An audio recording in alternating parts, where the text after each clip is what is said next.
Hi everyone, I'm Carl, one of the co-owners of Palouse Heritage, and I'm coming to you in this video from the field that you can see behind me, which belongs to one of our partner growers, Kevin. And the reason we're in Kevin's field today is because here is where we're getting ready to plant our Columbia Gold White Lammas Heritage wheat.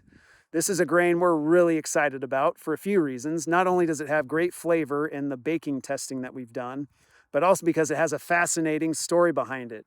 The history of White Lammas Columbia Gold wheat is that it was actually the first grain ever grown here in the Pacific Northwest.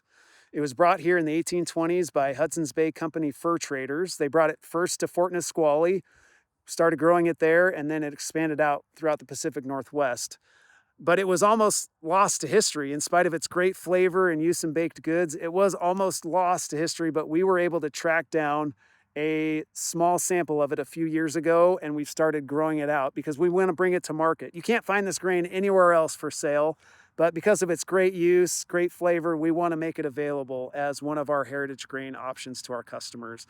So if all goes well here, hopefully we might have enough to start selling commercially by next summer, and we're going to continue to grow this grain out. We're excited to do it here in this field for this next phase of our increased trials. Because this is a great partner in Kevin that we're growing with. And the field itself is located on the western edge of the Palouse.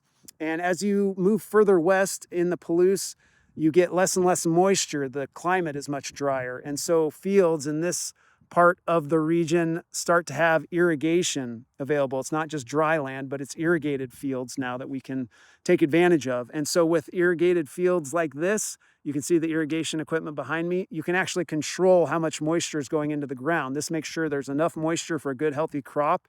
And also by managing when you do and don't water, then you have a way of more naturally controlling weeds. Also, Kevin here has done a good job with the soil and keeping it healthy using crop rotations. So the prior crop that was just harvested here was a crop of beans, and beans are a way of naturally amending the soil because they fixate nitrogen into the soil in a natural way, so we don't have to use harmful artificial synthetic fertilizers. So this is ground that's primed and ready. We're looking forward to a great crop from Kevin. Looking forward to offering this Columbia Gold, also known as White Lammas wheat, to our customers. So stay tuned. We'll continue to provide updates, and thank you for your support. Thanks for watching.